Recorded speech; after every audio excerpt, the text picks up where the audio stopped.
Hello and welcome to Tuesday Night TerrorVision. I am your host, the father of currency, here with Mrs. Co-host to you, the one, the only, Trina from where? Real Hara. Yes, that's me. Thank you. I'm happy to be here. Looking forward to getting into this movie with you. And happy 1-year anniversary to this show. I know it is. It is our 1-year anniversary today that Trina and I have been doing Tuesday Night TerrorVision. And yeah, it's crazy to think that we've went through an entire year. I think this is like episode number 40. So we nailed 40 out of 52 Tuesdays last year. We reviewed movies. We had a compilation episode. We did a couple live watch-alongs. It's been fun so far. I've enjoyed it, and not only that, but you have tolerated me as a co-host. Yeah, it's been great. It's been a lot of fun. And yeah, I just can't believe it's already been a year. I know. God, I think, like, I'm trying to think offhand. I'm trying to think of the worst movie we reviewed in the last year. We should have had this prepared for the event that our guest hasn't showed up yet. But yeah, no shade, just he hasn't showed up yet, and that's fine. Yeah. But I would have to say, Rob Zombie's Halloween 2. Yeah, that is. You're not. I don't think you're wrong. I don't think you're wrong at all. Yeah.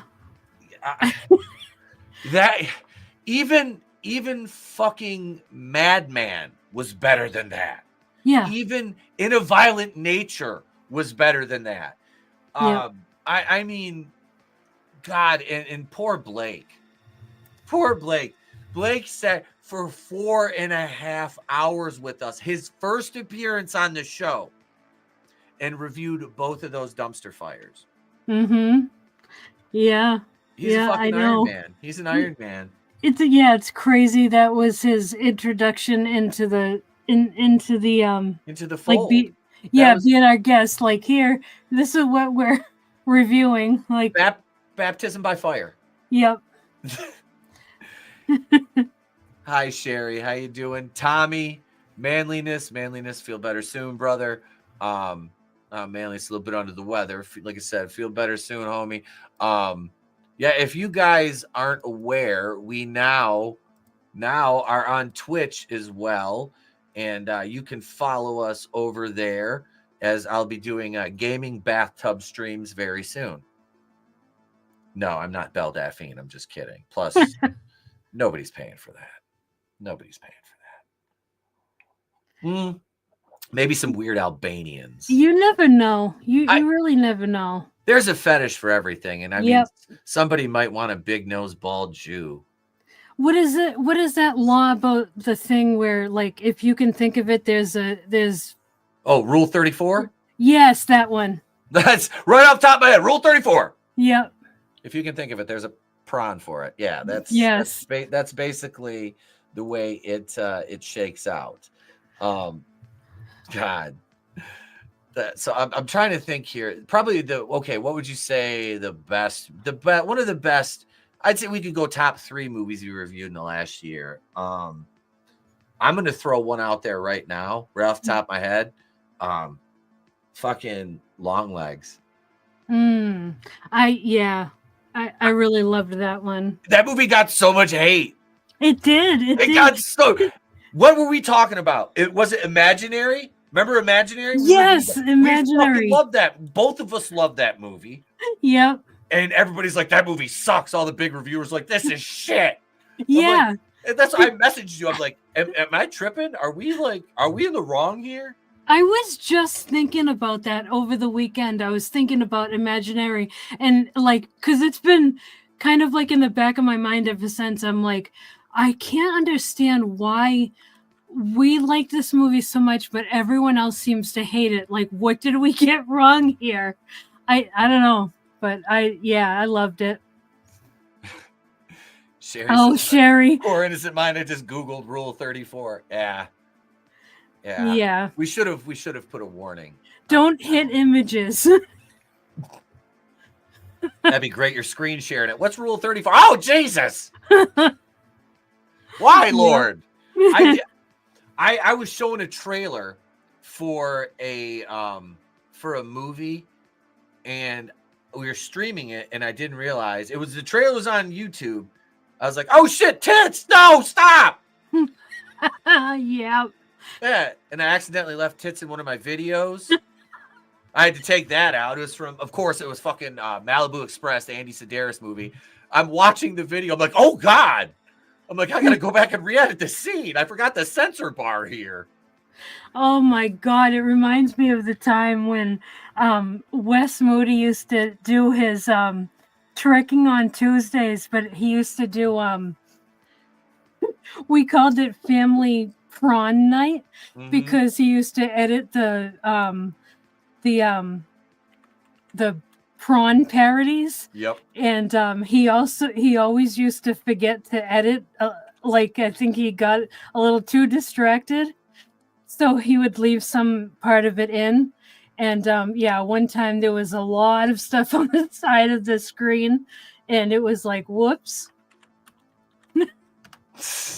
Yeah, you got to be careful. Me too, with that. Jerry. You got to be careful with that. Speaking of being careful, folks, carefully, I will bring our guests into the studio through the green room, through gorilla position, right down the ramp, down ringside. There's a wrestling reference for you, Trina. Ladies and gentlemen, it's Tyler and Jason. Welcome, gentlemen. It's great to be here. Sorry about the technical difficulties. It's okay. It's all right. Glad to have you. You're here. It's great to be here. Welcome back. Yes, it's definitely been a hot minute. It has been, and we were just saying this is Trina and I's 1 year anniversary of doing the show. So you guys are here on our anniversary, and we were discussing some of the best and worst movies we've reviewed. Madman. Well, Madman was better than what did we say, Trina? Rob Zombie's. Oh yeah, Rob Zombie's Halloween 2. I was like, I'll take Madman over that any day. That one, yeah, like I said, we felt bad because we brought Far From Blake on for that stream, and it was his first time on the channel, and the stream was 4.5 hours. Yep. We went through both movies like with a fine-tooth comb. That was the longest stream we ever did. I had to split it into 2 separate videos and re-upload each of them like as a video. So it's like, you don't want to sit through a 4.5 hour review. Here's a 2 hour and 15 minute one of each. Yep. The longest that ours have been is like 2 hours and like 8 minutes or something like that. Something. Yeah. Well, it's good to see you. What's new over there, Tyler? Okay, well, finally have new stuff coming down for the channel to finally upload more stuff. So that's great. A lot of updates to eventually put out. And I have 1 month left of college, and then I am done. So that opens up a little bit more room for creativity. Congratulations. Awesome. Congrats. Yeah. Anything new for you? Besides the fact that me and my wife we got a house. We've been busy. Cool. I changed jobs. Excellent. Awesome. Congratulations. Congrats, bro. Thank you. Well, it sounds like good news abound, and I like to hear that. I like to hear that. That makes things nice. Like I said, I haven't seen you guys in a while, and things obviously changed for the better, which is fucking mazel tov. That's fucking amazing. Yeah. And hopefully things have been good on both of y'all's end. Yeah. Yep. Everything's copacetic here at Wakuian Manor.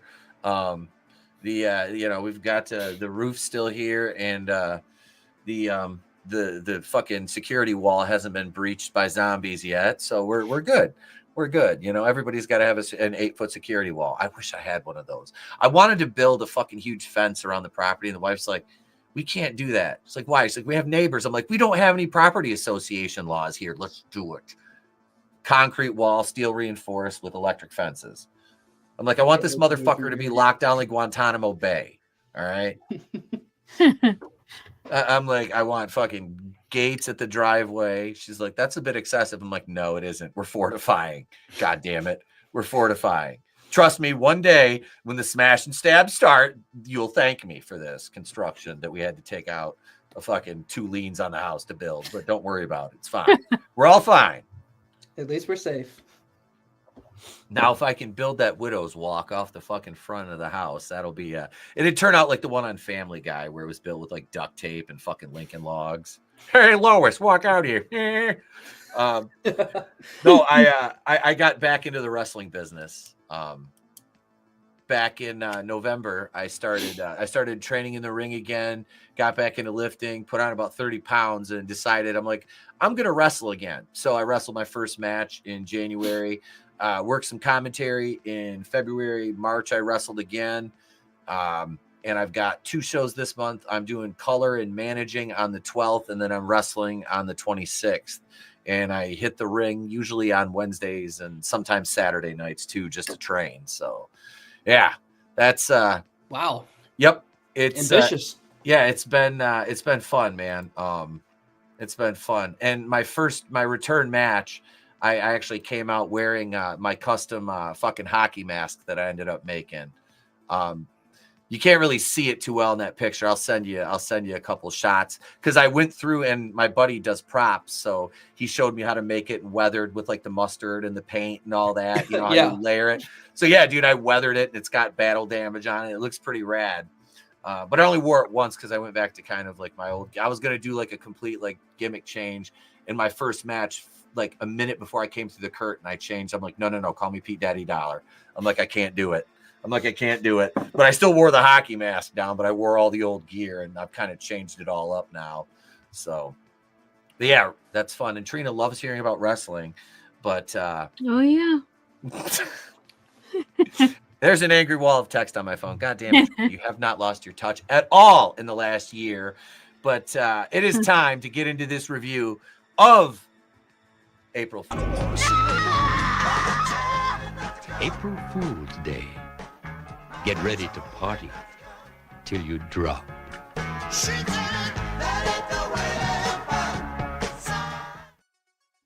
And I have to say, the song they used in the trailer, it was at 3 Dog Night. Mama Told Me Not to Come. I fucking love that song. I have loved that song since I was a kid. My mom used to listen to a lot of 3 Dog Night. I've got a couple of their vinyls that my dad scored in raids. Because my dad's a retired narcotics cop. And the only thing, and I asked him, I said, what did you take in raids? He goes, the only thing I ever stole was vinyl. He goes, and that's where I got all my Isaac Hayes and Curtis Mayfield and all those records and shit like that a normal white guy would not have. But yeah, I got those. They came out of dens of ill repute and other criminal enterprises in the 70s in Detroit. But I do love me some 3 Dog Night.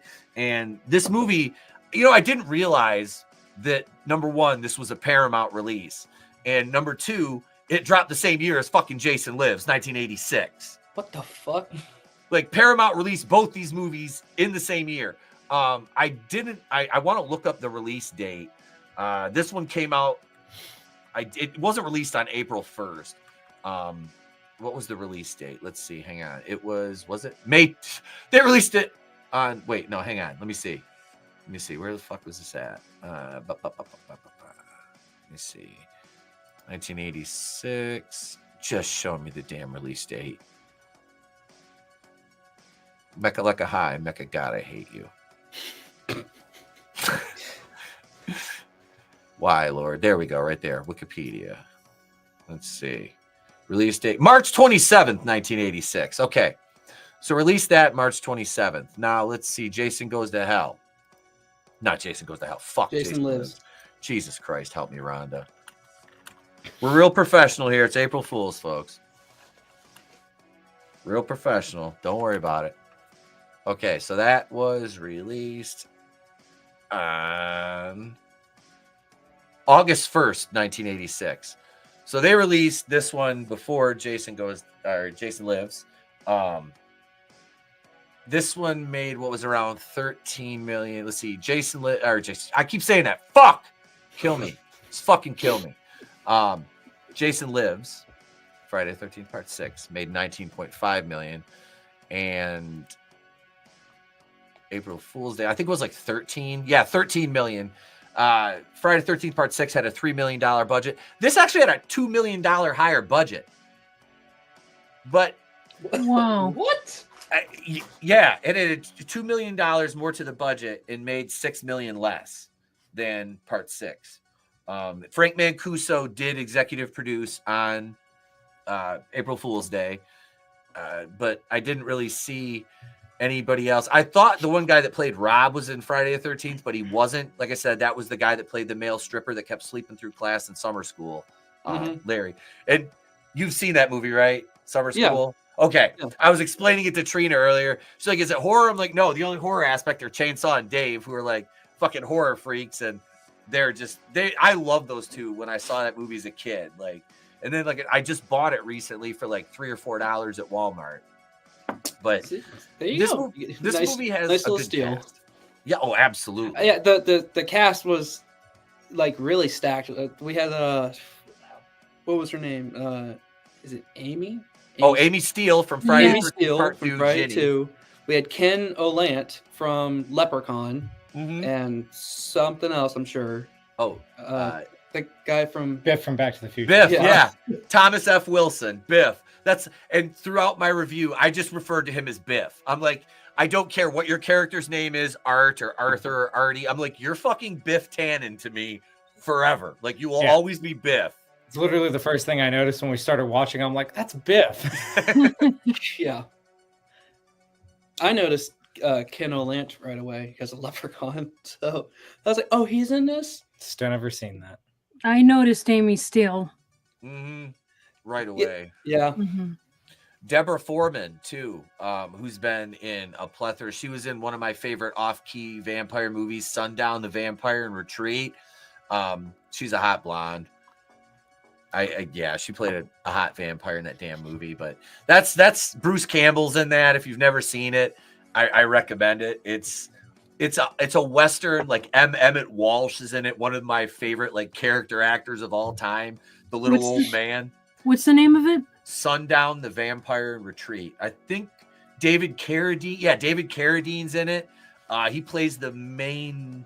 Is he the villain? Fuck. It's been probably 20 years since I've seen that movie because I've got it on VHS somewhere. I haven't found I brought home another stack of VHSs from Dad's house. He's like, here, take these.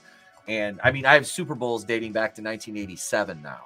I mean, and then movies my mom started recording in like 86 off of like HBO and shit like that. So, but yeah, Sundown, the Vampire in Retreat, highly recommend. If you're a fan of like comedic vampire movies with a Western setting.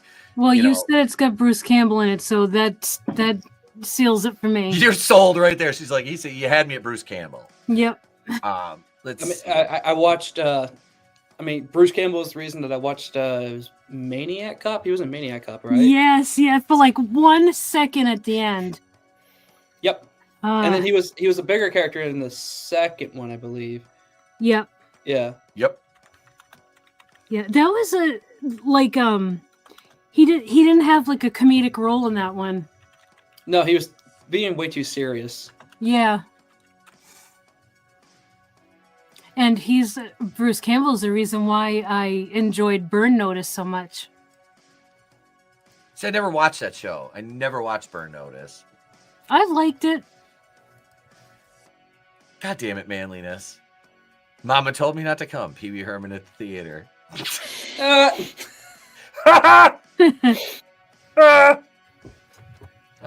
Manliness. Some folks have a strange idea of entertainment. You gotta have the old. You sure do. Groundskeeper in here. But yeah, so we started. I said we start out with the VHS camera introducing. I think it's Mary, who basically she's giving us our exposition dump at the beginning of the movie. That's the job of her talking to the camera is exposition, and I said we get like a soft intro to like most of our principal cast right here as they're boarding the ferry. And yeah, we kind of get like you've got camcorder guy was that Chaz. Yeah, Chaz. And Mary is kind of like she was like was it Mary or Nikki? No, it's Nikki, I think. It's Nikki. Nikki's like kind of like the other like uppity one, and Nancy is the kind of the demure blonde who's very studious and quiet. Nancy Youngblood, or that was her name or something. Yeah, she's the one that right. she kind of shows up late with the heavy suitcases, and I love that Biff goes to fucking carry him, and then he just drops him and runs. He's like, nah, you're on your own. You're on your own, lady. It's like Jesus. Chivalry is dead, apparently, according to Biff Tannen. Surprised he didn't call her a butthead and run away. That would have been fucking great. Hey, just call her a butthead and run away real quick. Like, just a little nod and wink, because Back to the Future came out like 84, right? It was 84, 85? 85. So it came out the year before this. So, I mean, they could have even done that in post. Like, hey, just kind of ADR this in there. It would have looked horrible, but it would have been fucking hilarious. Butthead, what? He just walks. He takes off running. So we're going to the island, which is owned by Muffy, who we see her. She's cleaning her basement, moving around some mannequin parts, and she dismisses the housekeeper, Clara. And Muffy's family owns the entire fucking island.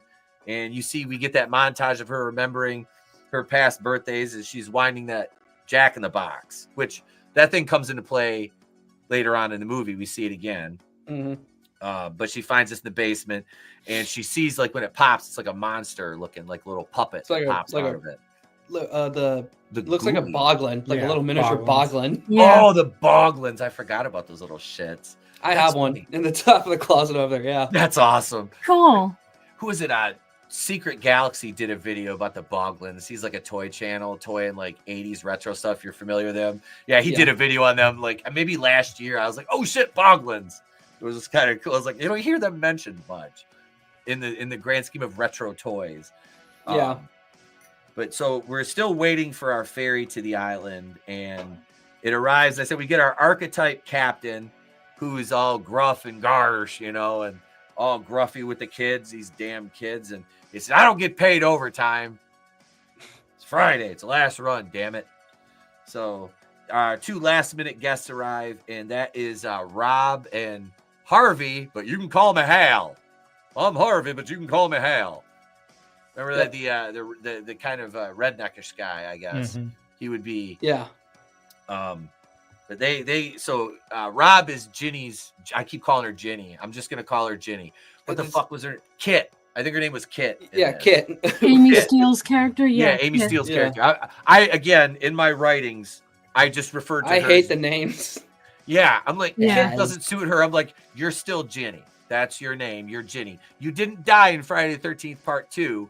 You just moved to the Northeast, because I believe that's where this is. Is this supposed to be the North? They don't really say, do they? I don't think they really say. Yeah, I don't think so. I say they pretty much left like the destination ambiguous. Like, yeah. And for April Fools today, if you guys are wondering, yes, this is the juice. This is the juice. We're watching a movie about murder, so I'm wearing an OJ jersey. Love the juice, baby. Love the juice. He didn't do it. If he did. But so we are we're getting our journey. The cast, they get to know each other. They're getting to know each other, and some hijinks ensue that will carry on through the film, which is the knife game. Trina, you said you had some notes on the knife game. Was it Stretch? What it was called? Yeah. This thing, I never heard of this game until watching this movie. So some game, they call it Stretch, and I guess they throw the knife down on the dock, and the knife, wherever the knife lands, they stretch to. Yeah. I don't know what this is. I never heard of it. I never really fully caught on to the rules of it, because I was like, why is he stretching like that? And that's the game. Like your knees aren't supposed to touch the ground or something. I don't know. Yeah. It's kind of like Twister, but with a knife. With a switchblade. Wait. Handful of grease. My head feels right. All I need is my switchblade knife and those girls. Little Motley Crue there from around the same time this movie was released, and there's a switchblade reference there somewhere, so we just dug it out. I didn't even know. I should have known what you were referencing. You didn't? Mm-mm. Goddamn, Trina, come on, some. And I shouldn't even give Vince Neil the time of day after I interviewed him, and he was a fucking prick. Like I interviewed him. I didn't know you interviewed did him that. when I was in. It was when I was in radio. I had like a period where I got to interview like him and Mark Slaughter, and like Mark Slaughter was fucking awesome, and then Vince Neil was a complete asshole. Like just. Just exactly what you'd expect from like a prima donna fucking rock star who's past his prime but still thinks he's the fucking, up there. Yeah, that was Vince. Wow. Yeah, he was an asshole. But so yeah, they're playing the Switchblade game, and it goes awry, doesn't it, Trina? Yeah. So okay, so they actually get to like they're about to get to where the dock where they're headed to like this island thing, and they start fighting for some reason. I don't even know why they started fighting. So they start throwing the knife at each other, and so one kid throws it at the other, and I can't remember names at this point, and then the other kid throws it at the first kid who threw the knife, and it goes right. Biff threw it at Skip, who was established to be Muffy's distant cousin. Yes. Well. Yeah. Yeah. Not Yeah, quote unquote cousin. Yeah. For all intents and purposes, Yeah. where we are now, yes, her cousin. Yeah. Biff threw it at Skippy, and got him right in the tummy. Right in the right in the old abs. bread basket, right between the numbers. Yeah. And so like, he falls in very dramatically. Yeah. Yep. The fucking the acting in this scene was fucking just fantastic. Like I want to know. I want to find out when this was shot and how cold and where. I didn't look it up, but where that was, because like they were kind of having fun with it. You know what I mean? But it's like, goddamn, I bet they were freezing their asses off depending on where they shot this and what time of year. Like, because we were like the Friday the 13th movies, like part 4 with the one with that girl who was in the raft. Yeah, in the water. and that was part 4. Part 4, and what's his name? That was playing Jason in 4. Fuck, is it Ted White? Ted White, no. Yeah, White. Ted White was playing him in 4, and he got into it with the fucking director over that and said, if you don't let her out of here right now, I'm fucking walking. Yep. Like, and she got I think she got hypothermia. Yep. Wow. Yeah, she got hypothermia from that scene. So yeah, these water scenes, like, yeah, they come out like looking cool, but it's like, man, the conditions that they have to go through, and think of how many takes. Like, they're not nailing this probably the first shot. So you're gonna have to fucking dry off, get in the water again. Like, yeah, because when they first go in, it's probably like, oh my god, this is cold. Yep. Yeah. Getting over that initial shock. So yeah, and then what's his name? Buck. The Bucky or Buck there, the deckhand, like, and they showed him throwing his rope, the deck line around the clevis, as it were, on the dock. He's easily lassoing this clevis with his nautical knot that he's tied, which I worked in the marine industry for fucking 10 years. I know these stupid terms. So this is established that we've seen him do this. So he jumps in and he's gonna save Skippy there, who it's a work. He pulls up the fucking gimmick he had on and the knife, and it hit him in the right spot. So it was all a joke, which we've seen. This is gonna keep happening. And they get to the dock. I love that. Buck's in the water still at this point. It's like, hey, just throw me the line. So I can't remember which one of the girls it is throws him the line, and he's tossing it up, and he can't fucking hit the deal. And I'm sitting there going like immediately in my head, I'm like, okay, it's a fucking, this is playing in later, because when he gets crushed by the boat against the dock, they don't exactly show it. It's just like you hear him screaming. I thought the effect when he popped up out of the water was fantastic, though. It looked fucking great. Yeah. Yep. Practical effects were great in this. movie. Yeah, he was like absolutely losing it when he. Oh yeah, he sold From the like shit out of if it was a real injury, which was the half of his face. Yeah. Yep. Yeah. He was losing Oh it, yeah. spazzing and everything. Yep. Yeah, Yeah. did a good job with that. Yeah. So I love it because the Marine Patrol, like the sheriff, constable, as Muffy calls him, was right there. Like he was already over there.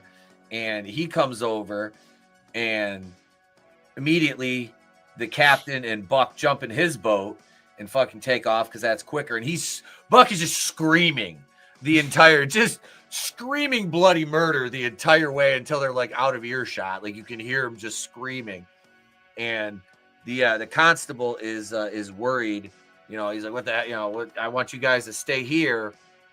And he tells Muffy, who has made her way down to the beach to meet them, because when they're on the approach before all this happens, the one girl Nikki was like, oh, we're staying here for the weekend, like because the dock looks like very dilapidated and run down. Yeah.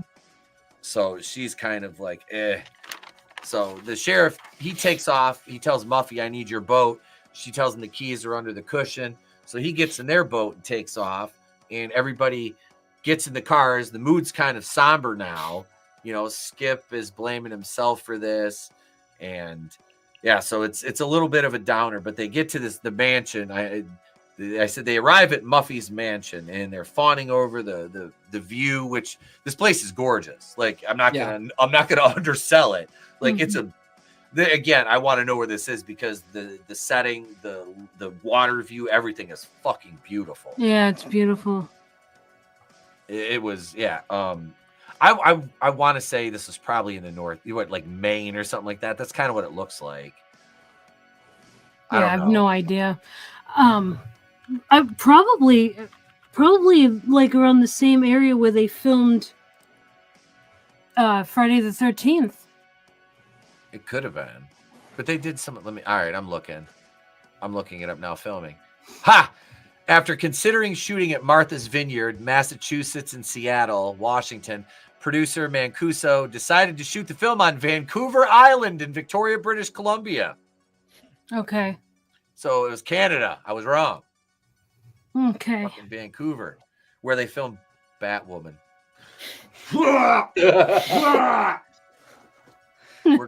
We're good. I'm fine. Had some bad memories there for a while, but so no, they arrive at the mansion. The place is gorgeous, and they open the dining room, which is the formal dining room, the sliding doors, which I absolutely love. They open that up, and there's the formal table set with place cards with their names and a Barbie or a Ken doll at each place, denoting, you know, depending on which gender the cast member or guest is sitting, you know, it's arranged. And was it Biff makes a comment about the napkins with, I think they had bunnies on them. You spared no expense. And sporks. Yeah. And sporks. Yeah.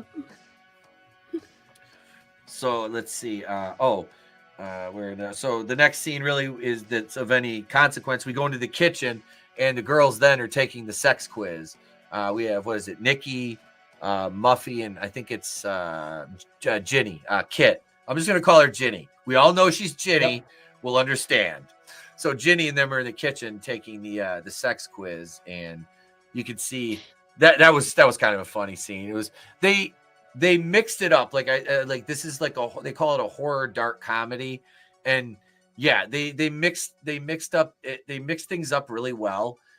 And there is like a level, even though you kind of can see, like, especially with the benefit of hindsight, where it's going, like the suspense was built actually pretty well in the beginning, when you start to get into like the second act where the cast starts disappearing. Yeah. You know, I like that. And I think given what the script was, like the characters were, each of them got a little bit of development to at least, you know, make you kind of not fully invest in them, because a lot of, you know, they're archetypes. They are. Yeah. But some of them obviously got more the backstory than others, like Rob and Ginny. You know, you got like during the dinner scene, after the whoopee cushion, of course, that Nancy sits on, which was fucking funny.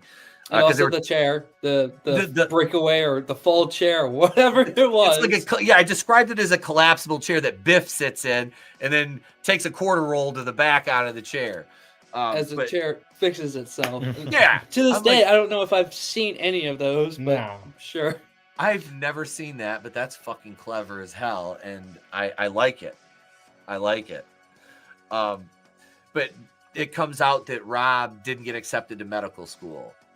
And you know he doesn't want to talk about it, and you know Ginny keeps kind of prodding at him because she doesn't know, they haven't had a chance to discuss it yet, but because he kind of like shrugged it off on the ferry ride over when they were kind of like, they talked a little bit, and then Hal the cowboy and Nikki, he went over because she was down to her bikini, and you know they were kind of checking her out, and while everybody else yeah. I remember that part. Yep. Yeah. What the fuck? What was the comment he made to her at the end? Oh, plow your field. Yeah, he's like, yeah, somebody's on like to plow your field. That was at the well scene. Was that the well scene? That was the well scene. Yeah, remember? Was that the well? I thought that was on the boat. That was the well scene. It was the well. She was sitting on the ground, and they were talking, and I forget what the context was, but she said something, and he looked at her and said that to her. What was the comment that when she took everything off, she's wearing the very 80s, bathing suit? Yeah. I forget what he said, but he did say another comment, but I can't remember what it was. What is the name? What is the name Muffy short for? Oh yeah, that's what it was. Muff Diver. Yeah. Yeah. Oh, that's right, because I made the joke. Okay, yeah. It's muff. It's a type of fish. Yeah. Thank you, because I could have sworn it sounded exactly what he said was, plow your field at that scene. But... that was at the well scene. Yep. Yeah, that was the well scene. Yeah, because they were talking about how he's like a cowboy or hick or something like that. Yep. Mm-hmm. Yep. And he was asking her, he was like, what does muff mean? Started rambling off. Yeah. Immediately in my head, that song, "She Thinks My Tractor's Sexy," popped into my head when she fucking... International Harvester. Yeah, oh my International Harvester. Oh my God, it's sad that I know that song, but I do. I thought the one scene was funny too that you kind of skipped over, where after they were looking at the cards and stuff on the table and everything, the one dude made a comment about something about hide the sausage, and then it skipped to them cooking the food and the hot dog. The hot dog's coming out of the package. Yeah, I forgot about that. Oh yeah, that's not something that me and Tyler say now. It's like he called me earlier. He's like, "Bro, what are you doing?" And I'm like, "I'm about to go take a shower." And he's like, "Oh, before you go take a shower, you want to play hide the sausage?" And I'm like, "Yeah, that's another." And I'll get to the gaiety. The gaiety that was abound. No, it's not gay. That's just best that's friends just bro right stuff. there. That's just bro. I said that in my notes too. We'll get there because I'll read exactly verbatim what I wrote about that, because I'm like, it basically, spoiler alert. I'm like, yeah, that's something that all guys that are bros have done before, like just that goofing around shit. Like it just, yeah. Yeah, because in the very beginning, where the dude with the camera is filming them, and they're like, "Tell us about yourself," and then he goes to the two guys, and because one of the girls says, "I F on the first date," and then he gets to the guys, and the guy's like, "Yeah, I F on the first date too," and then he puts his arm around his friend and he goes, "Actually, we did, didn't we?" And then they start joking around like that.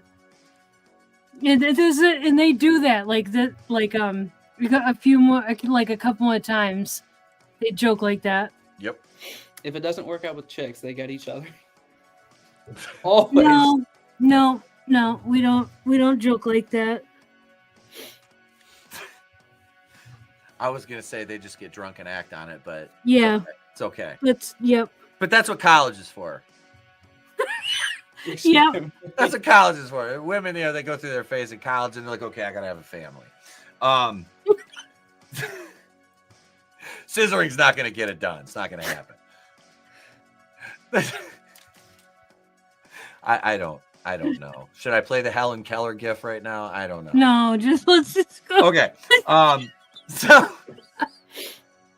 So let's see. Where are we? Oh, so we're finding our rooms. This is where we're at. We're finding our rooms for the evening, and I skimmed to see where Hal is smoking the cigar, and he's like monologuing about how Buffy's been attracted to me since day one. You saw me in Econ 305. He kind of sounds like a retarded Peyton Manning. It's fine. We're all fine. He doesn't really, guys. Anybody watching this review? He doesn't really sound like that. No, he doesn't sound like calculating Manning or debating Manning. With my charming wits and your money. Yeah. No, wait. Yeah, Shouldn't say that. yeah. Okay, that's not gonna work. This is right here. Biff and camera guy, whose name is Chaz, act gay like most guys do jokingly. Like, that's exactly what I wrote. That's the shit that happens. You know, it's like I was at fucking wrestling camp last week, and the one kid Ryan walks by me, and I was like, "Hey, babe, good job." Slap him on the ass. I'm like, that's the shit that happens. I'm like, we're wrestlers. We play fight in tights. Trust me, acting fucking gay is not out of the realm of fucking possibility. It fucking happens. Shit, we were working a practice match, and fucking Vince throws me in a goddamn head scissors out of a fucking side headlock takeover. I'm like, squeeze me, big boy. He starts fucking laughing. I'm like, what the fuck? Like, I just broke kayfabe. My bad. Being guys. Yeah. It's like, you're hypnotizing me, Vince. Stop it. But anyway, so Biff, Hal had found some strange news headlines in his room, and there were different things highlighted in them. I think that was the car crash or a fire. No, somebody disappeared in the fog and died in the fog. Yeah. So disappeared in the fog or something. Yeah, there was one about a fire and then one about people missing in a fog. Yep. Yeah. Yeah, like there's these pranks in each room. Yeah, the newspaper clippings. There's a heroin kit in one of the bathrooms. Yeah. I said that Biff finds a heroin kit in the medicine cabinet. Yeah. Yeah. That was. I was like, was that Courtney Love's room? The doorknob. It's another one. Yeah. Just like, The picture with the moving eyes, that was the cat clock. Yep, that was in Rob and Ginny's room. That actually comes into play like Later that. on. Yeah, that's important later. And then there's in Nikki and in Chaz's room. Wait, no, not Nick. Yeah, Nikki and Chaz's room. Yep. There's that like S&M collar thing. Yeah, the handcuffs or something like that. Yeah, something like that. There was. Yep. And then in Nan's room, there's a tape recorder playing in her closet of a baby crying, which is important later. Oh, whoever was smoking the cigar. Yeah, the cigar. That was Hal. His cigar blew up Yeah. in his face. Yeah, because Chaz was walking away from his room after he come in and he caught him kind of rifling through the doors. And then he's walking away, he hears bang. And it sounded like a 38 pop. I'm like, oh shit. Like, Yeah. But we go back and then we see Hal's face is black with the fucking Acme cigar. Like, I was like, how does that work without actually injuring the person? Like, Jesus. Yeah. Something blows up in your face, like it's gonna fuck your eyes up. But hey, Yeah. good old Shallow Hal, he was fine. Shallow Hal was fine. And we had the lights. Did we mention the light? Yeah. Mention Trick the lights. Yeah. I like how Rob finally just says fuck it, he unscrews the one bulb. Yeah. He's just like, no, we're not doing this anymore. Because the one scene after Biff goes and follows Muff to her room and then shoos him away, and then he does the collar thing like they were talking about. Yep. And he goes back to his room and he sits in the chair again and falls again. Oh, let's not forget he was going through the hallways and then he went into the the one room. that room. weird position. I was like, Yeah. wait, what is he doing? What? I rewound that twice. I'm like, wait, how? Yeah, I did too. Where are the limbs? I'm like, okay, so this is the all right. This is. I'm like, what? Wait, what? I was like, is this Tommy Wiseau banging Lisa's belly button again? Like, Lisa, I'm going to have sex with your belly button. I don't know what the fuck that was. I was like, looking at it, trying to put pieces together. I'm like, who? Yeah, is because doing he this? walked in there all funny and then saw it and then immediately backed up the same way and went, nope. And they weren't even phased by it. They were just like, okay. They're just like, eh. Yeah. They Yeah. could have done any position, And but they this is did what like you the choose. tarantula or something. That's I don't know. what it looked like. I know, right? The tarantula, yes. The tarantula. That's the thing now. That's the thing. I'm gonna go see if my girlfriend wants to try it. Hey, you want to try the tarantula? I won't ask my wife that. I'll ask the Gumar.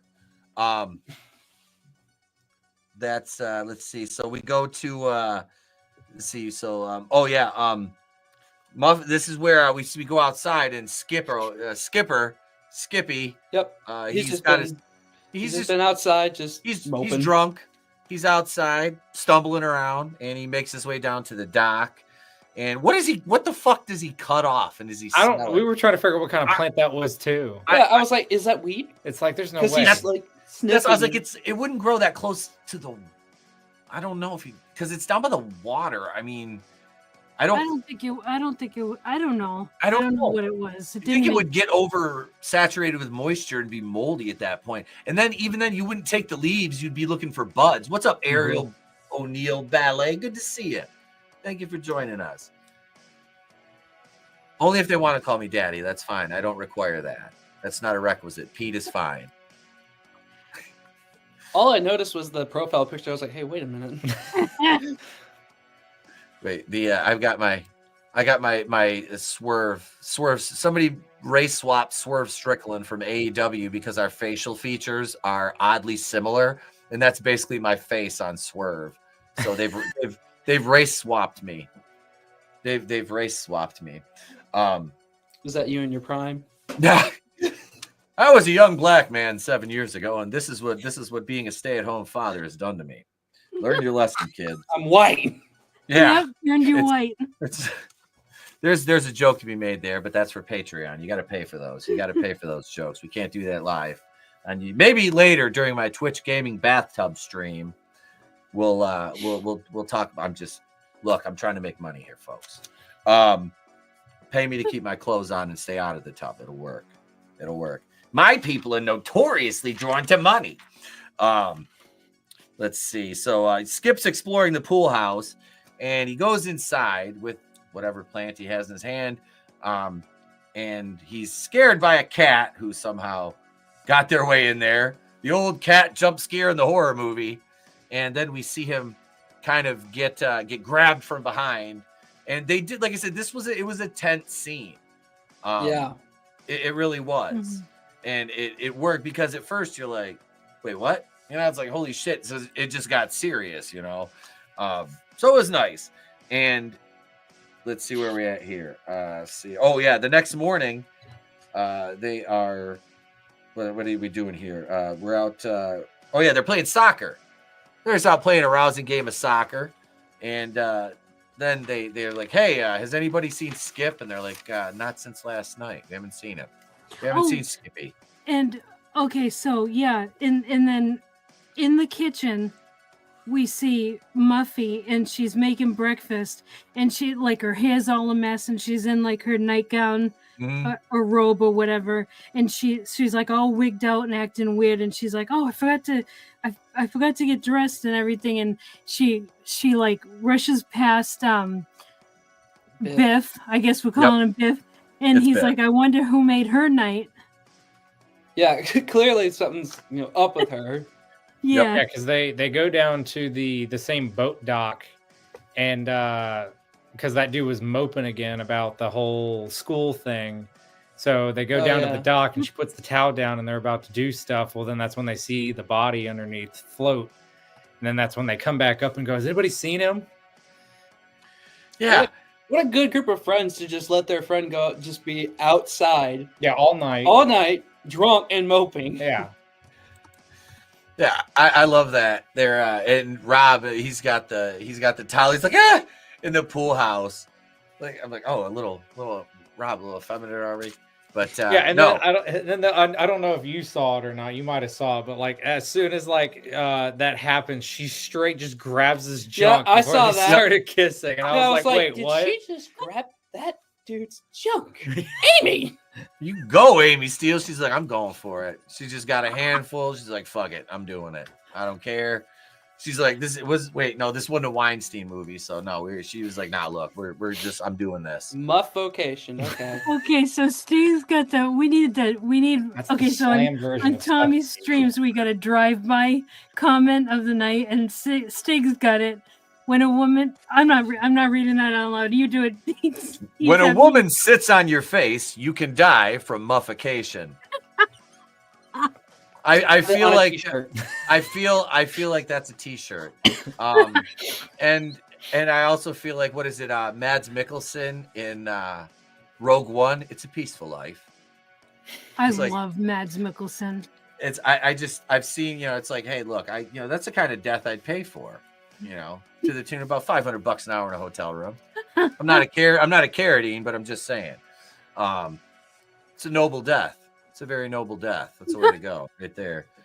Surrounded by the people that mean the most to you, my fetish hooker, an 8-ball, and a bunch of whiskey. We're fine. It's like leaving Las Vegas, except I'm not in Las Vegas. Well, I'd probably go out there to do it. Anyway, moving right along from my own fucking future plans, my own future endeavors. Jesus Christ, where are we at? They're going to look for. They're asking, where have you seen him all night? And then after, Hold on. Yeah. So it's Amy and I forget his name already. They're Rob. kind of getting to it, and then Yeah. somehow, Skip, was that the one who's missing? Yeah, Skip's missing. Yeah. Yep. Yeah. Skip's one And then that's she missing. sees him, and Yeah, sees him floating, and then they come Yeah, he back up just- and they're like, "Have you seen Skip?" And everybody's like, "No, he's been out all night." I think we saw him in there. I don't know. We saw him and he's dead. Well, you just asked us if we saw him, motherfucker, and then you tell us he's dead. Like, Yeah, Yeah, and Well, they think they're it's like, a joke let's go because look. yeah. Yeah. Let's go look, and they go Yeah, looking. yeah. you kind of buried the lead there. Hey, have you guys seen Skip? By the way, we just saw his body float by. He was pale as a ghost. We think he's dead, Mhm. and then he disappeared. Go. But why did you start with that? Huh? Because all she wanted was some duck. Want that drip? You just want some drip? Amy was like, she goes, yeah, I was in the mood. She, pardon me, Trina, but she dried up like the fucking Sahara when that corpse floated by. She's like, no, Yeah. no. It's No. understandable. Yeah, that kind of kills the mood. As a guy, you're like, I didn't see that shit. I don't fucking care. Come on, girl. My question would be: why are you looking down there? Like, look at me. Right? I'm here. Eye It was me. contact. Eye contact. You're not a hooker. Let's kiss on the mouth. This isn't Pretty Woman. It's like, come on, give it a hawk tool. Let's go. Anyway, Listen to me. just give it a hawk tool and we'll fucking work with it from there. Jesus Christ. So This the is where friends go hunting. So they go hunting, yeah. Clippers. Chaz and Biff and Rob. Yeah, I think. Yeah, they go out into the woods, but they split up. Of course, horror movie.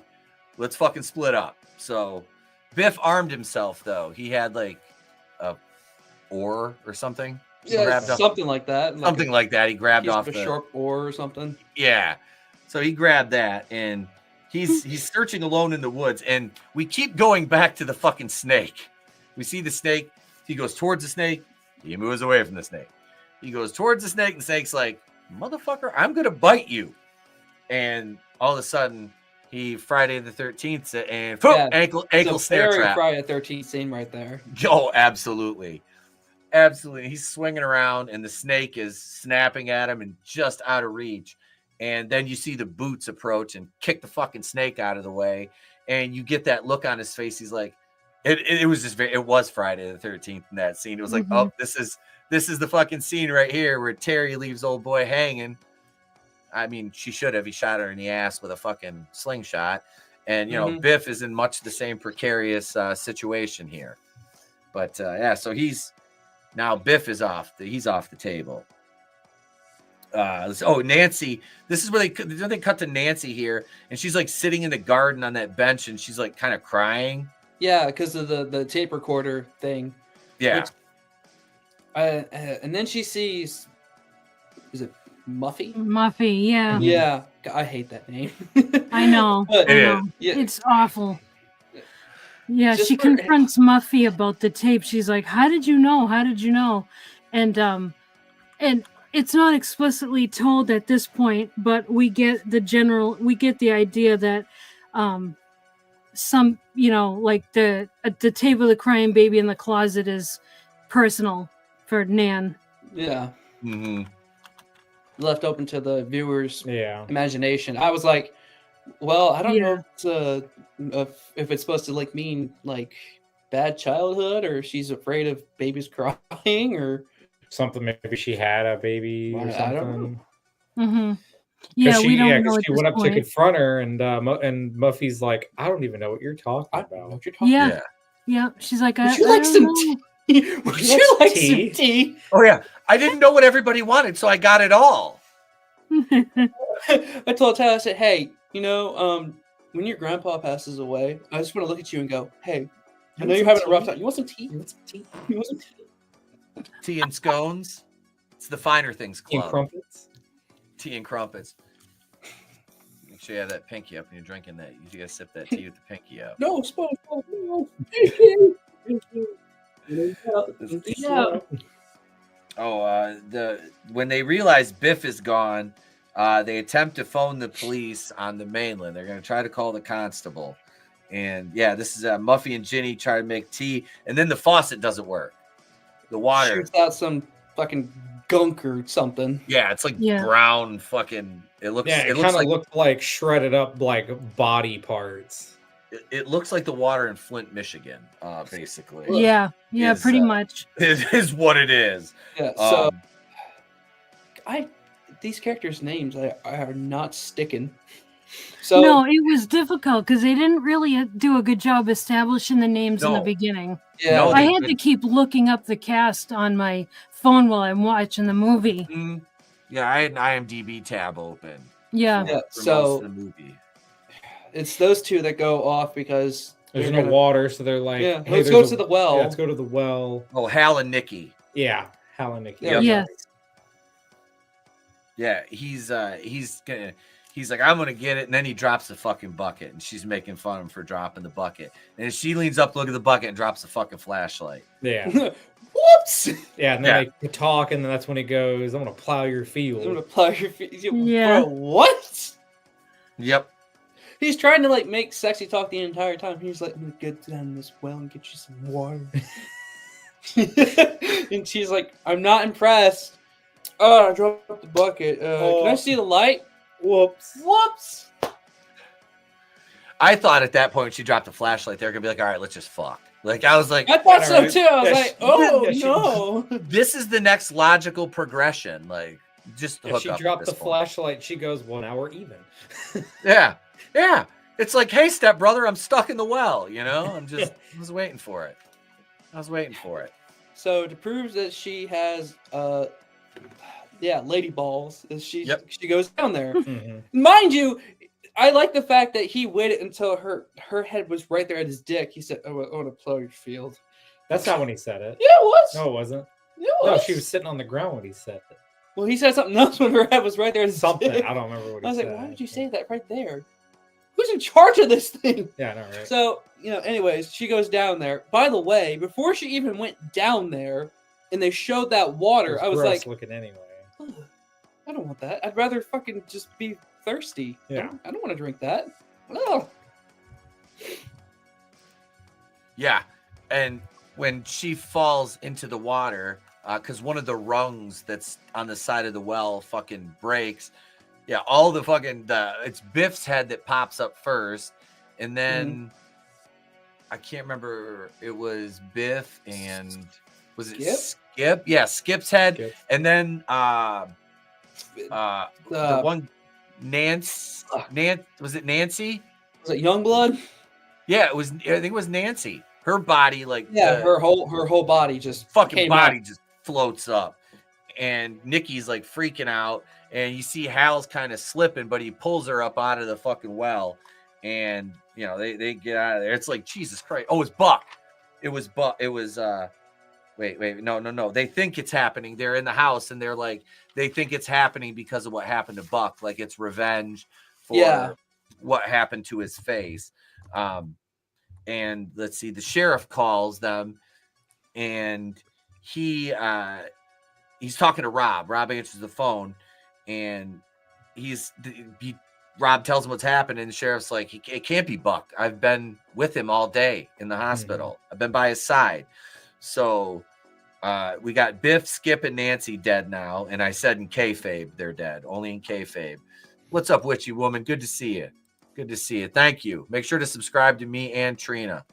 And and me. and Tyler's link is in the description. Yep. Everybody's in the description. Let's see. I made sure. Yep. Tyler's link's in there.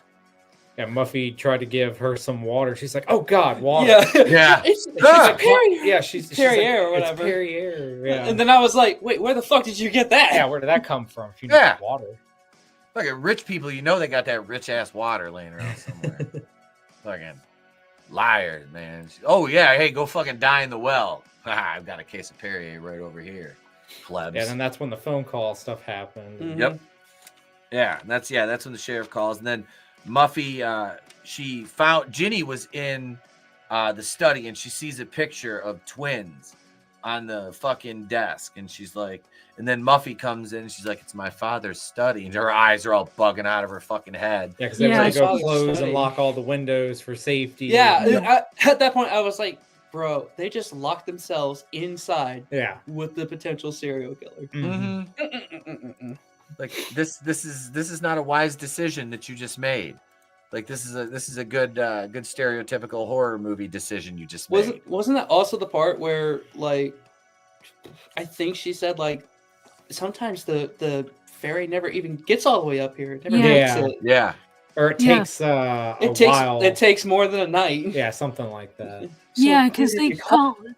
So one of the guys calls the constable, and because they think like the ferryman is responsible, and he's like, no, I've been with them or someone, and he's like, no, I've been visiting him in the hospital all day. Not the ferryman, was one of them anyway, and then they go around and he's like, yeah, I'll be there as soon as I can. I'll shoot up a flare and whatnot.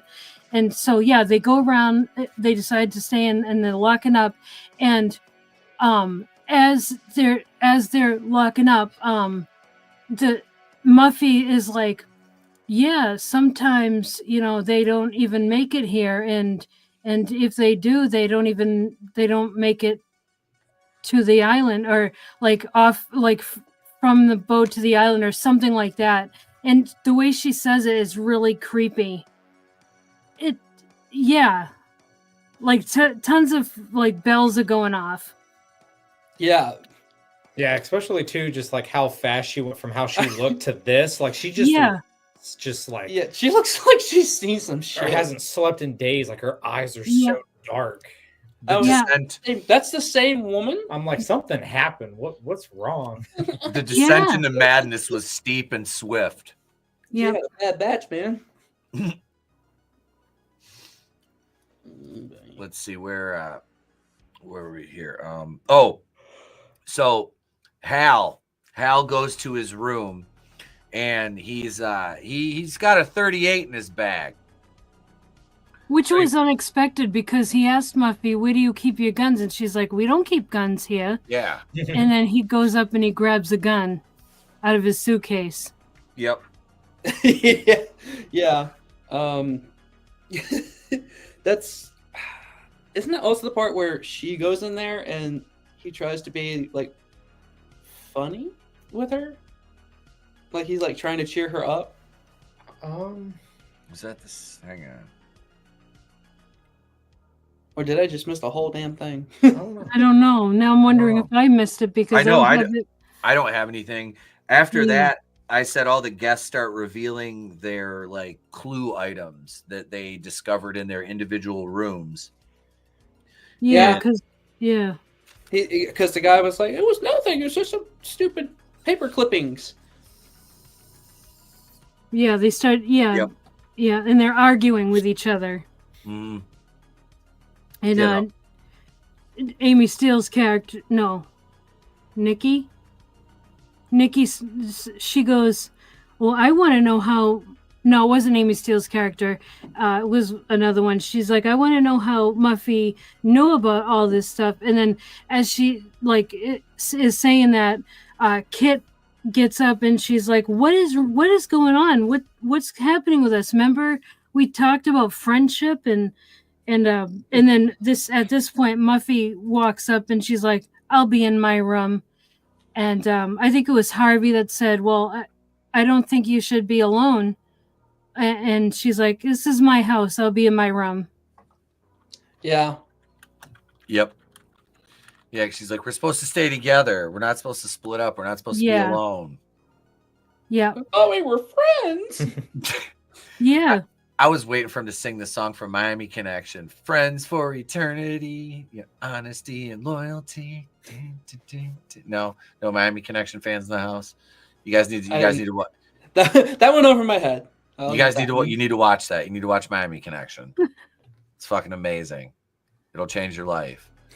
Maybe not for the better, but it's just a hilarious schlock movie. But no,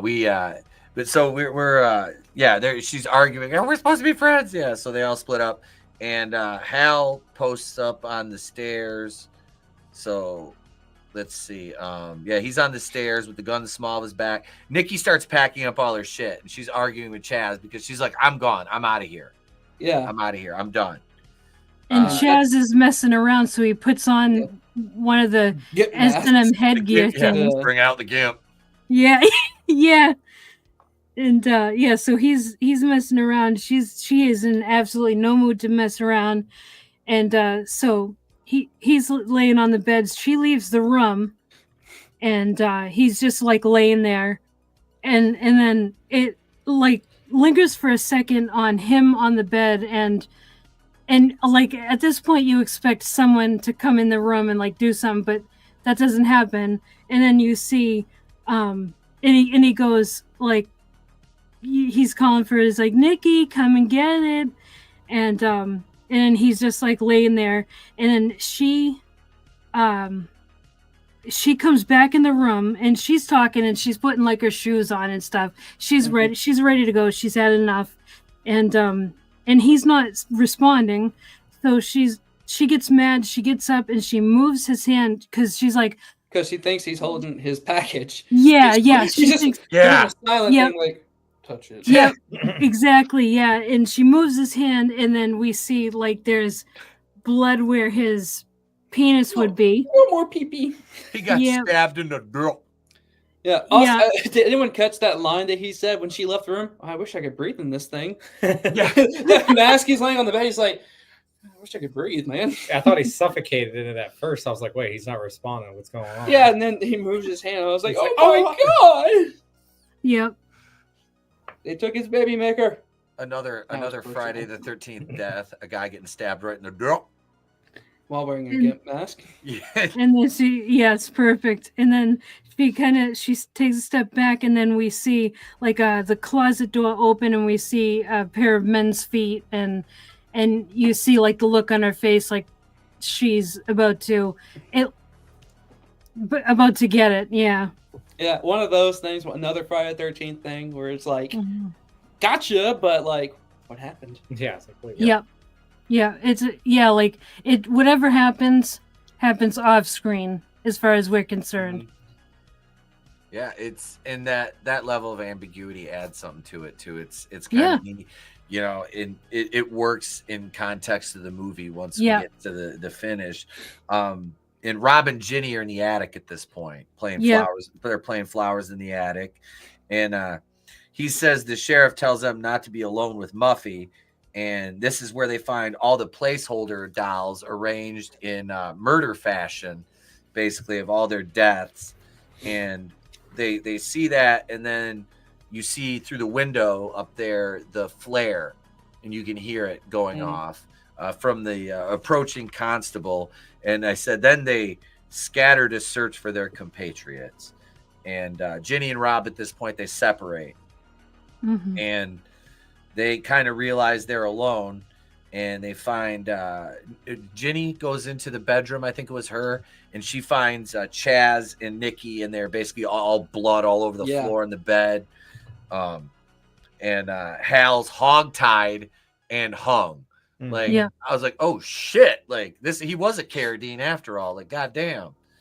Like he was like, I can't do it without you, Muffy. I can't, and he hung himself while he was never mind. But they find the note about Muffy being an escaped mental patient at this point. But well, before that, they see the flare light. Yeah. And so they head downstairs, and Kit's like, I want to get our friends first, and so they go to Nikki's door, and it's locked, like she can't get in. And that's right. Rob is looking for Harvey at the same time. And then Kit goes to another room. I think it's the room that she was in originally. She goes in, the door closes behind her, and she goes to reach for the doorknob. The doorknob comes off in her hand, and the lights are off. And so she's looking around, and she opens like another door in the room, which leads like it's sort of. It seems like the rooms are connected. And she opens a door, and then Rob comes in, and she tells him that Nikki's door is locked, and so he manages to open it, and she's like, I'm telling you, it was locked. And that's when they see the we see blood on the bed and floor, but we don't see bodies or anything, but we see the blood on the floor and everything. And then they go and they go to run out of the house, and she's like, we got to get Muffy. And he's like, no, leave her. And she's like, no, we gotta get her and stuff. And because she was like, she's my friend. Yeah. She was the only one that was really being good to Muffy. Mm-hmm. And she goes to her door, and she has trouble opening, like she's trying to like barge in, and that's when we see Harvey hanging. I'm Harvey, but you can call me Hal. Yeah. And it's after that is when they book it outside, and then they go to the dock. Yeah. I think they're trying. Yeah, they were trying to take the spare boat, but then they remembered that the second key is in the house, like Muffy mentioned earlier. And then they look back at the house, and they realize that all the doors that were open are now closed. Yep. Yeah, because the sheriff showed up with Muffy's boat, and then he's nowhere to be found. Yeah. Like the boat's there, and that's where like, well, fuck it, we'll take the boat. And then the keys are gone. Yeah, she's like, I'm not going back. I can't go back in there.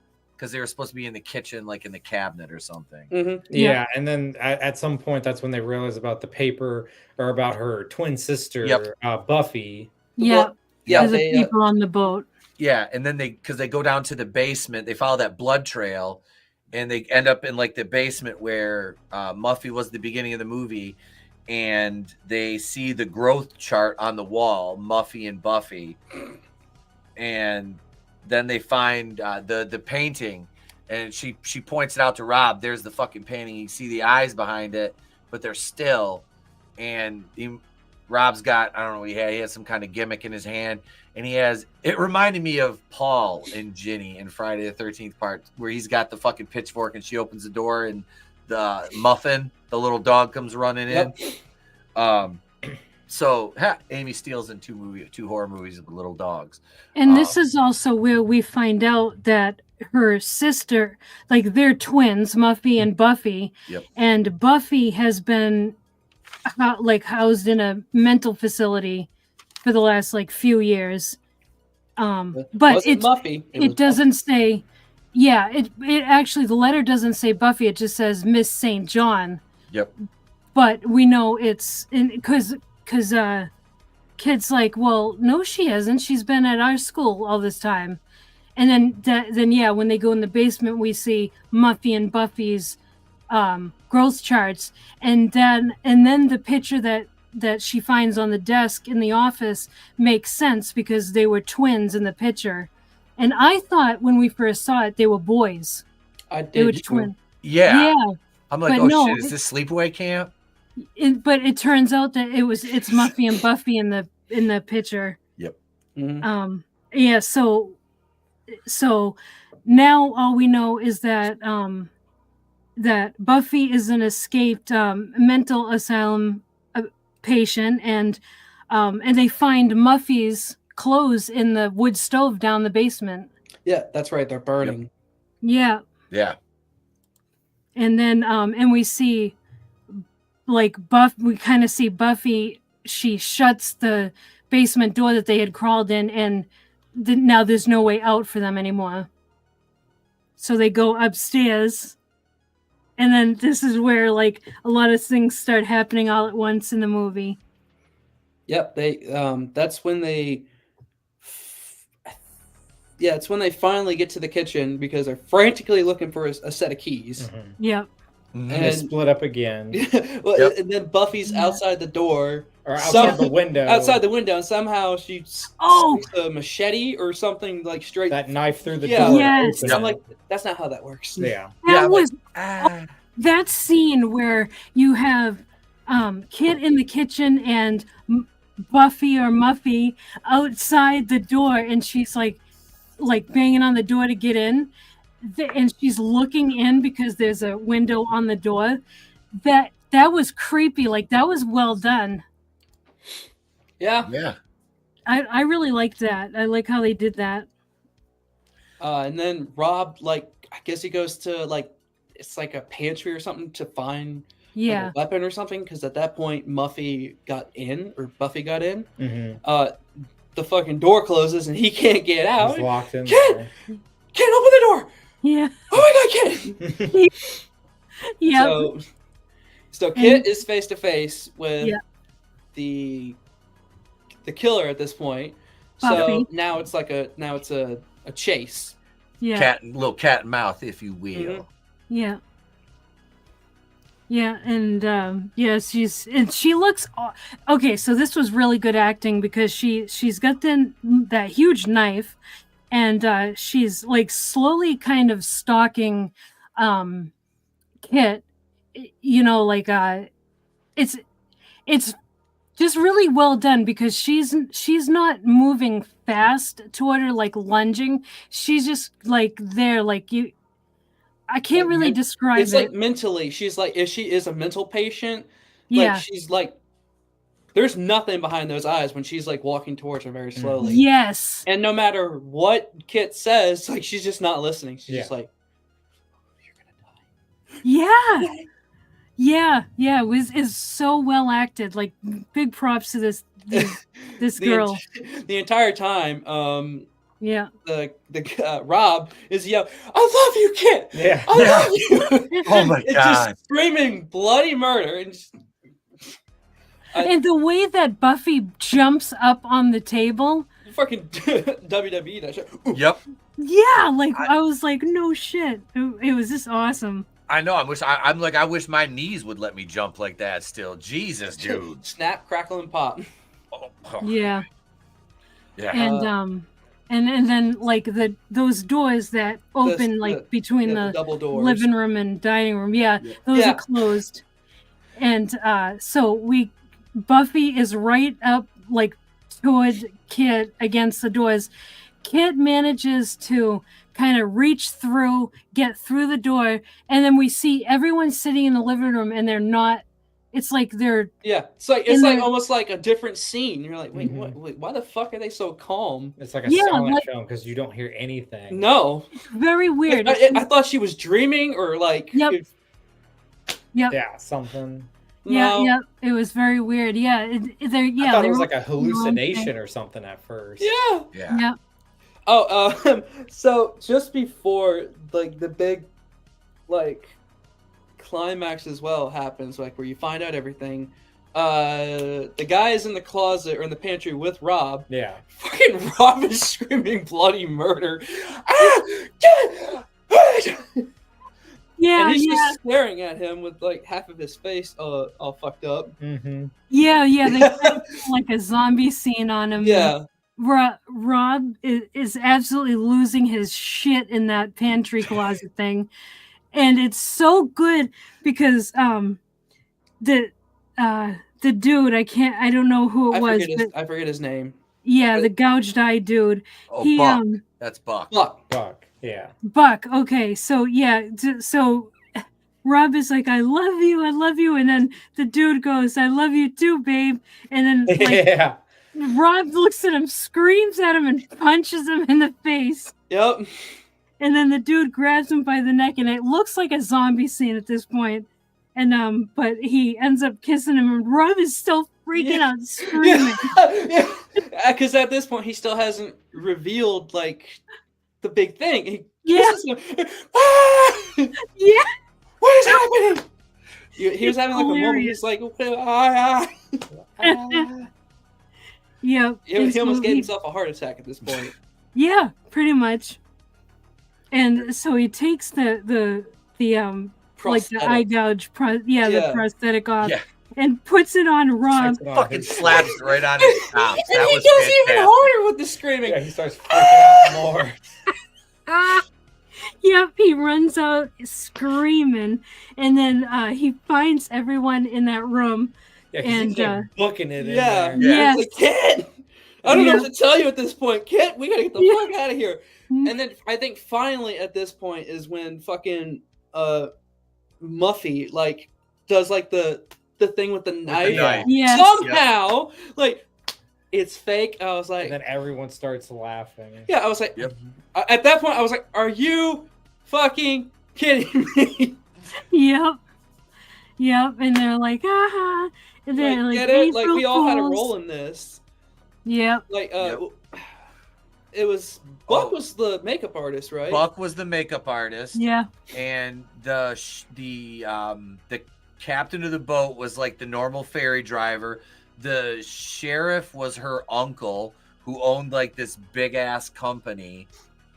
And yeah, everybody had a part to play.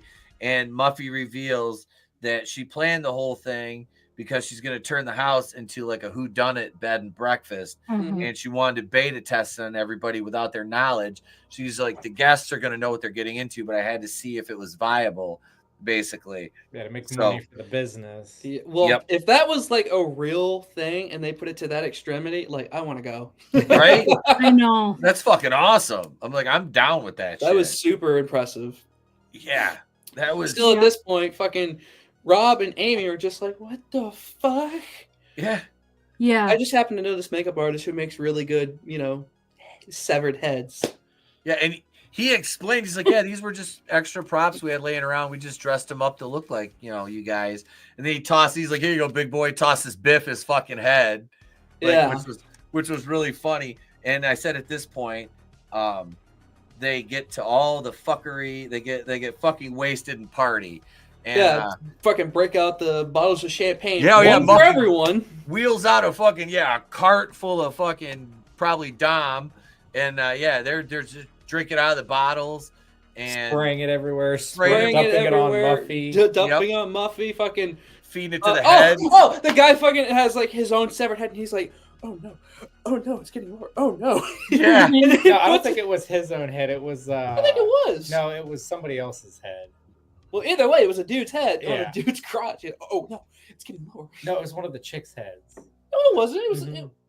Well, either way, it's fucking weird. It's still funny though. Yeah, I was like, wait, what is happening at this point?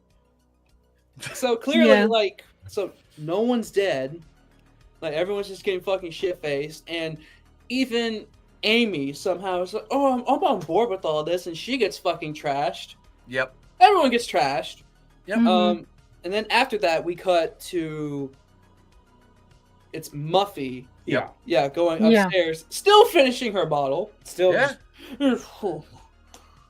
She gets to her room, and then she sees on her bed she got a little birthday gift, or a little present. She's like, what do we got here?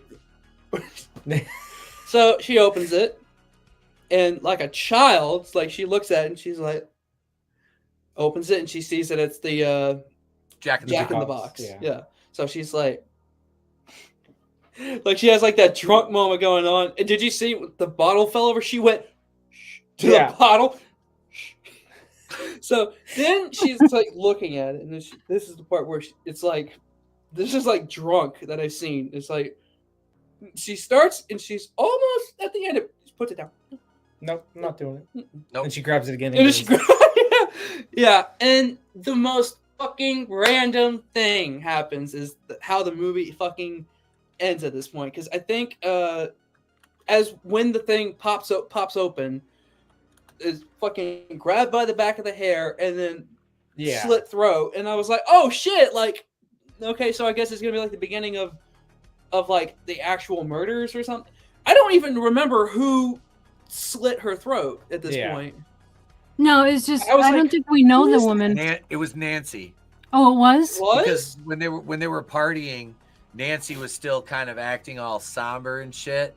And when she did it, her hair was like all slicked back, and I think she was dressed in black. Okay. That's and why I didn't she had the gimmick knife that. with the blood squirter on it, and she's like "Happy April Fool" or "April Fools." Yeah, or April something Fool's like Day. Yeah, and at I the was end. like, I just pretended to slit your throat. Ha, isn't that funny? Ha! Isn't that funny? You fell for it. You're drunk. And she's sitting there like, what just Oh happened? God. I was like, wait a minute, no, this is not how this ends. And then Didn't they show like the Jack in the Box and what was in it? it was a clown. It was a clown. But it also winked. Yeah. Yeah, well, winks weird at the end. It was a clown in that one versus like the beginning thing where it was like the monster in the Yeah. box. But this Jack in the Box was painted. Like there was no designs. It was just like a solid white box, which I thought was interesting. Yeah. Yeah, they changed And it up. that's April Fool's Day. That was April Fool's Day. And the song and the ending credits to that, oh my God. That shit was hilarious. I heard the second line of that song and I was like, oh, wait, what the hell? Is he talking to us? Hang on. I'm gonna pull that up so we can listen to a couple seconds of that. Because that shit's it's fucking hilarious. Like, what is this? Oh, let's see. It's almost like a wink to the audience. It's like, It's like a gag song. get it? Yeah. You fell for it. Yeah, You thought. Let's see. Credits. Let's see, it's on YouTube. Does this have the credits? No. So I don't know how everyone else felt when that all happened and it was revealed that it was all prank and even the ending was a fake out, like it was a prank. I was so fucking mad. I was like, you sons of bitches. Yeah. This doesn't even count as a horror at this point. I mean, yeah, it's got the suspense and everything, but no one actually dies. Yeah. It's black comedy. That's what it really is. It's like a tasteful black comedy. Yeah. I felt wronged. I know. There was I thought there was no nudity. Was there? I don't think there was. There wasn't. There was zero nudity in this movie. Not one death. Not a real one. Not a real one. Yeah, you had a bunch of fake out deaths. I mean, it was a fun movie, but it was a comedy. I don't really. I mean, It's more suspenseful. Yeah. It plays until the end. It feels like a horror movie because you don't know that everything is fake. Yep. Yeah, and as most slasher fans are very accommodated, and they've seen so many movies that are like Friday the 13th, and this one follows very closely in its steps of a whodunit or what that could be out there. But I kept getting, for some reason in my mind, and I've never even seen this movie to begin with, or actually I think I have, but I don't remember which one it was because there's so many of them. But I kept getting a Clue, like the movie Clue feeling from this. Yes. Yeah. Yep. It's in the kitchen. Yeah. It was Muffy in the kitchen with the container of tea. I didn't know what you guys wanted, so I got them all. Yeah. We're just gonna make it all.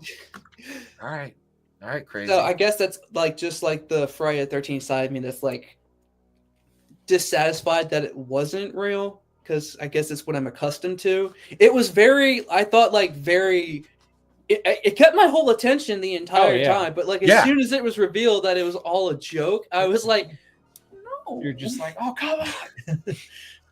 Son of a bitch. Yeah. And even the one at the end, that made me even more mad. I was like, damn it. Because, like, a lot of really good actors in this.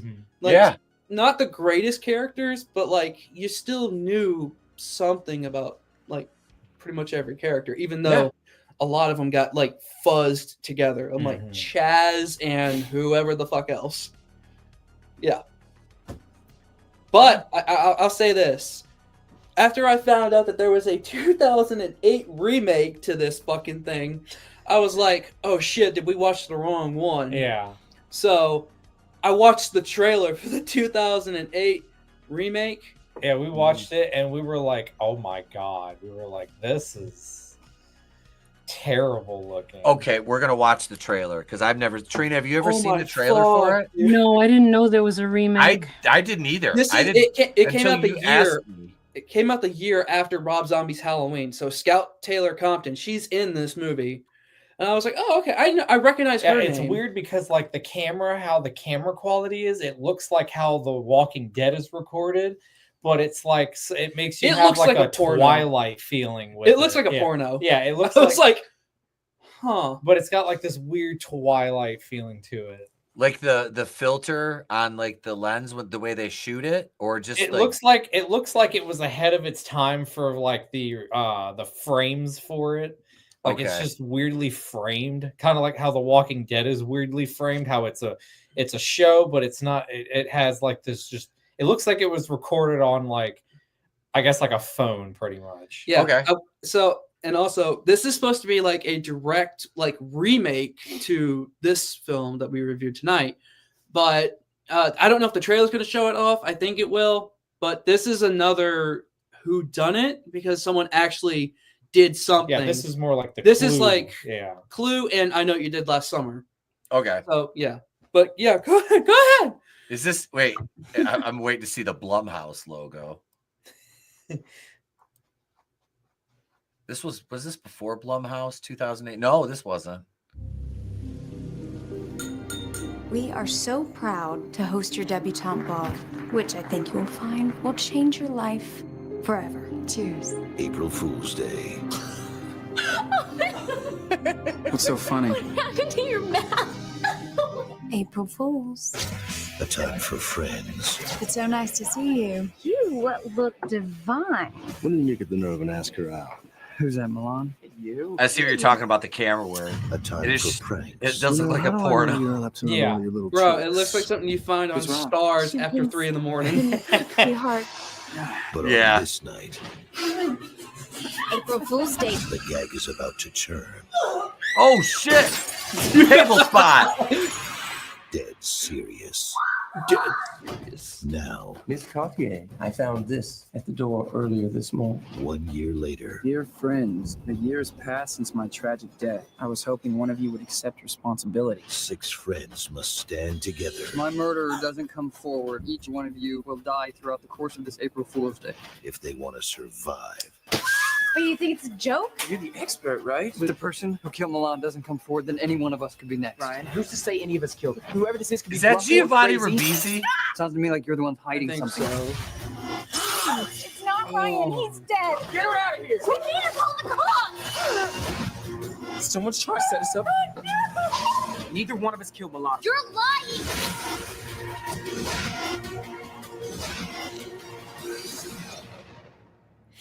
Oh, April Fool's. God. April Fool's dick. Yeah, do you see what I mean about how the camera quality? It kind of looks like it looks like how some of those like shows on like Hallmark or on Christmas play It that looks like a you've never Tubi watched movie. before, and it's just like It looks like a Tubi movie. yeah. Yeah, Yeah, it definitely does. man. Low it is- budget. It's lit like a See? porno. Yeah. It is.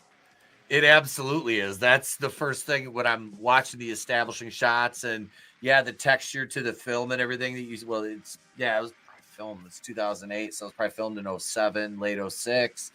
Yeah, I'd say 2007. Yeah, like I That said, did- this is right after like Rob Zombie's Halloween. Yeah. So Scout was like either doing this at the same time as that movie or as soon as it finished filming for that one. I got another opportunity. I don't know if I'd call that an opportunity, Scout. Yeah, I was talking to him yesterday. I was like, oh, he didn't specify in the email if it was the 86 or the 08 version. And we watched the 86 one last night, and I was like, fuck, we might have to watch the 08 version, Tyler. Yeah, we were just like, oh, no, please. no. I was like, should I just rent it just to be safe? Yeah, I know you emailed me. I was like, oh shit, yeah, it's 86. It's 86. Because I like when you asked me that, I looked it up and I'm like, there is another one. Because I was like, wait, there's another one. I was like, there's another. Yeah, I didn't even know it existed. I was just curious. I was like, this is such a remakeable kind of thing because it's a pretty solid like entry, and it's also a very easy kind of like execution. Yeah. It's also something that you can do these days where it's like if someone made April Fool's part whatever and they do it today, yeah, it definitely looked like sci-fi like movies as well. Yeah. If someone did it today, you know, they would ramp up the gore, they would ramp up the boobs, and they would probably either end it the same way or they would throw a curveball at us. So I was curious, and I was like, "Oh my god, there's a remake!" And then I saw the trailer, and I was like, "Oh my god, there's a remake!" It's like, no, please, no. All right, so Tyler, go ahead and score this thing 1 to 5. What do you think? Oh my god, it was pretty high for me, like until we got to the very end. 1 to 5, like oh man, if I could just forget the last 10-15 minutes of the movie. If we just ended on her like killing the two main characters, it would have been a solid like 4 for me, but it's like I give it a 3 because the characters were tolerable, but at the same time, this isn't a movie I'm going to be like, I'm going to come home from work one day and be like, you know what I need to watch? I need to watch April Fool's Day, dog. Yep. Yeah. I need to roll me a fat blunty and just get blitzed. Crack open a Sunny D high rise. That's what makes it tolerable, being intoxicated. Yeah. So yeah, that's my rating for it. Jace, what about you? I honestly, because like I've never seen this movie before. I've never even heard of this movie until he was telling me about this. And getting into it, I was like, okay, interesting. But as the movie progressed, I was just kind of like, you know, kind of just wondering. I'm like, where is this even gonna go? Because I'm thinking of the whole April Fool's thing, so I'm just like, just confused the whole time. I'm like, where is like the big spoiler supposed to happen? You know, I'm just like, what is gonna happen here? Where's the blood? Yeah, but when it gets to the end and it's like, oh, it's one huge big joke, I was like, oh, okay. Fuck you. Well, I guess it makes sense now, but I will say it's creative in the point of the fact that they managed to do a movie where everybody pretty much dies, but then it's like, oh, hey, guess what? It's a huge prank. No one actually died. I give them creativeness for that, but I honestly was not a really big fan of this, so I'm probably going to give it like a 2 just because of the creativeness for it. All right. 2 of 5 and 3 of 5. Trina? All right, so yeah, I love the practical effects. I feel like the acting was great. I love the premise of the movie, and yeah, the twist at the end is absolutely not foreseeable. So I love that. I would say that the only thing I didn't like about the movie is that with horror, the general expectation is that it doesn't end good for at least one person, whereas in this movie, everybody makes it out. That's odd. Yeah. I think it would have been probably like 4.5 if they had killed Muffy at the end, or you know, just something like that. And then like actually have a crazy twin sister, or you know, something like that. Just some evil twist to it. It would have been a 4.5. So, in light of that, I'm gonna give it a 3.5. 3.5 out of 5. Okay. Yeah, I love the practical effects. I love the practical effects. The cinematography was really good. I think this was shot pretty well for $5 million budget for a movie like this in 1986. I mean, that's pretty substantial if you translate into, inflation and everything. The cast was solid. Cast was one of the best parts of the movie, honestly. Yeah, the way they killed the characters off sequentially, leading up until you find out it's a work. I was like, yeah, it's a cool slasher concept. I mean, it's pretty paint by numbers, but execution wise, it was done well. But yeah, the reveal that, like I said, and I knew I've seen it before, just going in and it's all been a ruse and she's going to do the whodunit thing.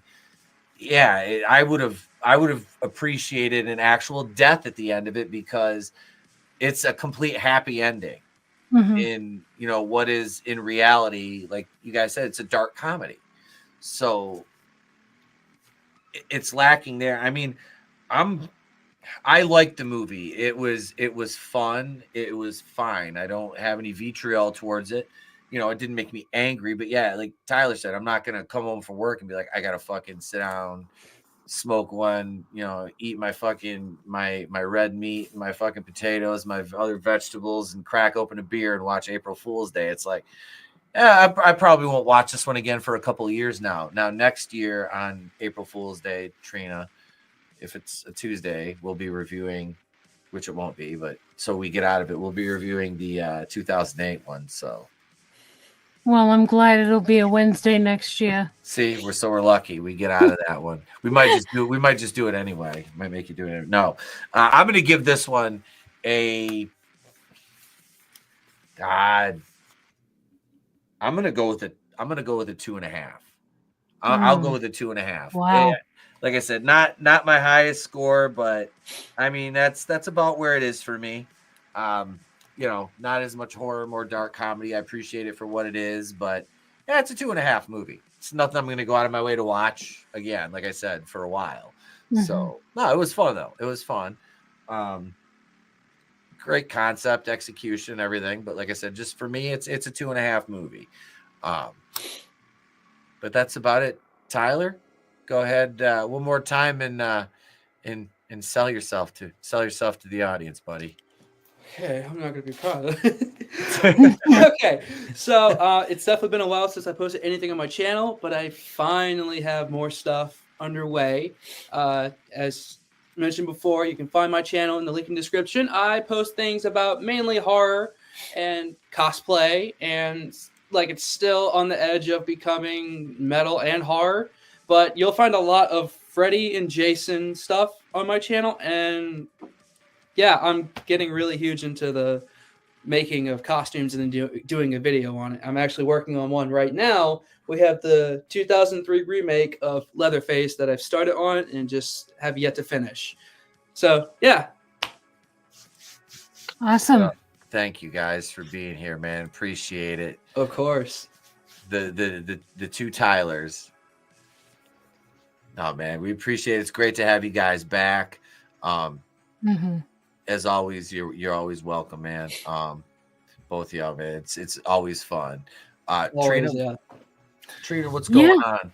All right. So on my channel at Real Horror, on Wednesday nights at 8 p.m. Eastern, Vinnieart and I, we are reviewing the TV series Hannibal. We're on the last season right now, season 3, and tomorrow night we will be reviewing episodes 3 and 4. So yeah, it's been just been a lot of fun reviewing that series. But yeah, this stream was a lot of fun. It was awesome hanging out with you again, Tyler and Jason, and of course with you, Etep. And thank you everyone for tuning in as well. And thank you to all of our channel members, Patreon supporters. We got tomorrow morning. I'm doing an early show, 9 a.m. Eastern, because it's a fucking Nintendo Direct. The Switch 2 announcements tomorrow. So Tony and I don't know if Draven will be here. If he's not working, I'm sure he'll be here to call me a boomer because I'll mess something up. But I hate you and I love you, Draven. And when you get here for my birthday, I'm going to punch you in the dick just because I love you so much. But no, yeah, we're covering the Nintendo Direct tomorrow. And barring we don't get this punk ass ice storm we're supposed to get, I got wrestling camp tomorrow night, and I'll be taking my mini with me, and he's challenging me again. Well, I got to get my belt back from him because the little shit went over on me last week for my title. So yeah, we'll shoot some more footage out there of me beating. I put my kid in the ring for the first time last week. And we taught him how to throw some moves. And so I let him beat on me for an hour before we actually started training. So he had a blast. But yeah, yeah, dude, he was scared to get in the ring at first. And I got him in there and he had a fucking ball. There's a short of him up on the channel with my belt. And like I said, I'll shoot some more footage tomorrow night, barring an ice storm. I got more videos. If you haven't seen it yet, Linda Cardellini announced as Pamela Voorhees. I did a video on that the other day. We got a hot Mrs. Voorhees. Hot Mrs. Voorhees. Jason's mom has got it going on. I can't sing, but you guys know the song. There we go. Absolutely. But and eventually we have to because I know he has done YouTube pretty much about the same time that I have, but he still uploads a lot. So I know he doesn't have your information. No, dude. Put it in the private chat, and I'm gonna post it up, and I'll put it in the description. Yeah, put your info in there. I know you guys said you never. I was like, I never got your channel info, dude. That's true. Yeah, if you want to type out your channel, and you can explain what you do. Yeah. I'm blanking on how to spell. No pressure. No pressure. Right. We're Do you good. need me to pull it up? Yeah. No, it's no problem. Because I'm trying to. It's been a minute. But yeah, basically what I do on my channel is just show off old vintage lights practically, and kind of talk about them, the history, the age of them, and show how they work and stuff like that.